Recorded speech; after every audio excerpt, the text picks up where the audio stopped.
Assalamualaikum warahmatullahi wabarakatuh. Kami dari kelompok definisi bus dan sistem bus yang disusun oleh Saudara Restu Bagas ya. dan Aldi Putra akan mempresentasikan hari ini. Di sini terdiri dari 4 materi. Yang pertama itu definisi bus, sistem bus, struktur dan fungsi bus, 3 interkoneksi bus, sama jenis busnya. Oke, nanti akan dijelaskan. Yang pertama definisi bus dari Saudara Bagas. Ya, pengertian bus dan sistem bus. Bus adalah bagian dari sistem komputer yang berfungsi untuk memindahkan data antara bagian-bagian dalam sistem komputer. Data dipindahkan dari piranti masukan ke CPU, CPU ke memori, atau dari memori ke piranti keluaran. Sistem bus adalah sebuah bus yang menghubungkan komponen utama, komponen CPU, memori, dan I/O. Bus beroperasi pada kecepatan dan lebaran yang berbeda. Pada awalnya mempunyai bus dengan kecepatan 4,77 mHz dan lebar 8 pin yang dikenal sebagai bus ISA atau Industri Standar Arsitektur.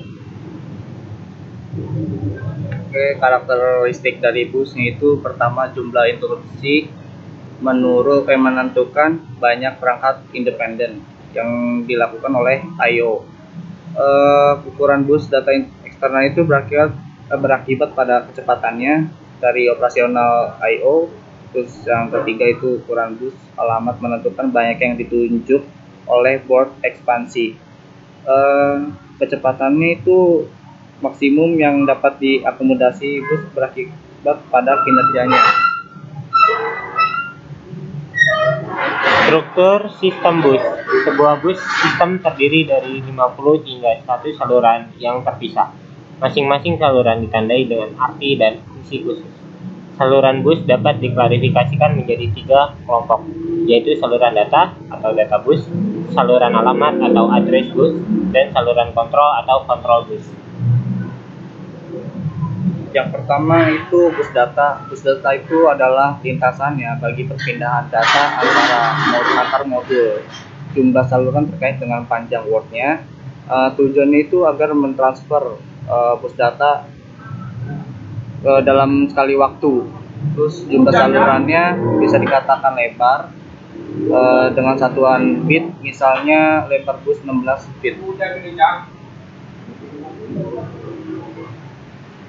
Address bus.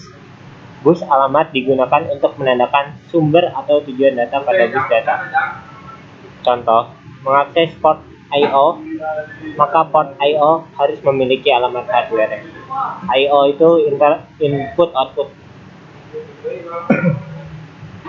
Kontrol bus, saluran kontrol digunakan untuk mengontrol akses ke saluran alamat dan penggunaan data. Fungsinya ini digunakan untuk menspesifikasi tujuan data pada bus data. Digunakan juga untuk mengirim ke alamat yang akan diakses CPU. Terus digunakan juga untuk mengakses CPU suatu modul. Semua peralatan yang terhubung dengan sistem komputer dapat diakses harus memiliki alamat. Umumnya saluran kontrol meliputi memory write atau menyebabkan data pada bus akan dituliskan ke dalam lokasi alamat. Memory read menyebabkan data dari lokasi alamat ditempatkan pada bus. Input output write menyebabkan data pada bus di-outputkan ke port I/O yang beralamat. Input output read menyebabkan data dari port input output yang beralamat. Transfer ACK menunjukkan bahwa data telah diterima dari bus atau telah ditempatkan di bus.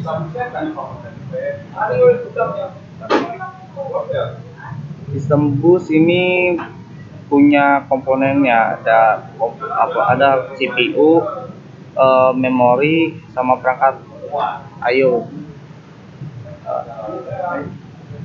Ilustrasinya itu ada di sebelah kanan. Itu di sistem komputer yang berbasis mikroprosesor ini terdapat 3 jalur. Yang pertama itu bus data, terus ada bus alamat address, ada bus kontrol. Yang pertama bus data itu berfungsi mengalirkan data dari mikroprosesor ke memori. Terus bus alamat yang berfungsi mengalami suatu proses dari atau ke memori atau input output. Yang ketiga itu ada fungsi dari kontrol, yaitu mengatur proses instruksi yang terjadi dari ke mikroprosesor. Memori ini umumnya terdiri dari n-word ya, memori dengan panjang yang sama, masing-masing itu diberi alamat numerik yang unik 0, 1, 2 sampai n. Tujuannya agar utilitas CPU itu meningkat, supaya meningkatkan efisien pemakaian memori. Terus fungsinya juga sebagai tempat menyimpan instruksi data yang bersifat volatile atau tidak permanen. Modul I/O. Operasi modul I/O atau input output adalah pertukaran data dari dan ke dalam komputer.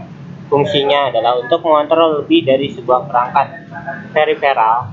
Modul input output juga dapat mengirimkan sinyal input.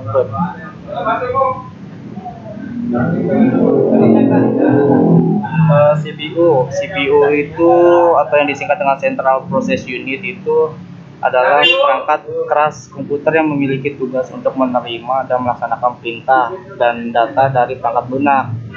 Fungsinya itu sebagai pusat pengolahan dan eksekusi data berdasarkan routing program yang diberikan padanya. Sebuah bus biasanya terdiri atas beberapa saluran. Sebagai contoh, bus dapat terdiri dari 8 saluran, sehingga dalam satu waktu dapat mentransfer data 8 bit. Sehingga umum fungsi saluran bus dikategorikan dalam 3 bagian. Yang pertama, saluran data. Saluran data itu sudah dijelaskan di slide sebelumnya, yaitu lintasan bagi perpindahan data antar modul. Jumlah saluran terkait dengan panjang word, dan tujuannya itu agar mentransfer word dalam sekali waktu. Jumlah saluran dalam bus data dikatakan lebar juga dengan satuan bit, misalnya saluran alamat. Bus alamat digunakan untuk menandakan sumber atau tujuan data pada bus data. Fungsi digunakan untuk menspesifikasikan sumber dari tujuan data pada bus. Digunakan untuk mengirim alamat word pada memori yang akan diakses oleh CPU. Untuk saluran alamat perangkat modul komputer saat CPU mengakses suatu modul. Saluran kontrol juga digunakan untuk mengontrol akses ke saluran alamat dan penggunaan data. Dan fungsinya itu digunakan untuk menspesifikasi sumber dan tujuan data pada bus data, dan digunakan juga untuk mengirim alamat word pada memori yang akan diakses oleh CPU atau Central Process Unit. Terus fungsinya juga digunakan untuk mengakses suatu modul. Juga semua peralatan yang terhubung dengan sistem komputer agar dapat diakses harus memiliki alamat. Jenis bus. Bus sendiri terdiri dari 3 jenis, yaitu bus lokal, sistem bus lokal yang diperluas.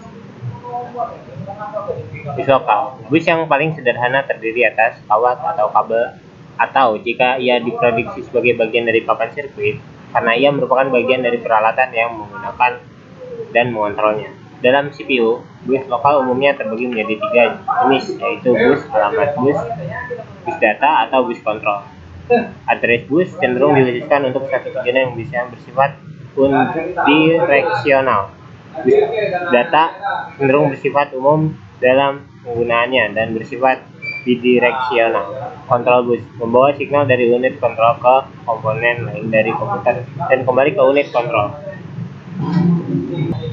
Sistem bus adalah komponen fungsional independen dari komputer. Setiap bus itu mempunyai sirkuit kontrol sendiri yang disebut dengan juga bus kontrol. Yang digunakan sistem itu harus minta permisi penggunaan dari arbiter bus. Umumnya itu menghubungkan komponen sistem bersama-sama. Perbedaan antara sistem bus dengan bus lokal itu adalah bahwa sistem bus itu lebih cenderung mempunyai definisi yang terdokumentasi dengan baik dan stabil, sehingga perancangan dapat menghubungkan berbagai macam peralatan ke bus sistem tersebut. Bus lokal yang diperluas. Bus lokal dengan ekstensi khusus untuk penggunaan luar CPU. Ia sama dengan bus sistem. Dalam hal bawaan, ia memberikan signal kontrol untuk standar selain memberikan lintasan, data, dan alamat, namun ia bersifat lokal, dalam artian bahwa jam CPU dan sirkuit waktu mengaturnya, sehingga ia merupakan prosesor spesifik. Sekian dan terima kasih. Mohon maaf apabila banyak gangguan. Dan kesalahan karena kami sedang melakukan metode e-learning. Ya. Terima kasih. Wassalamualaikum Warahmatullahi wabarakatuh.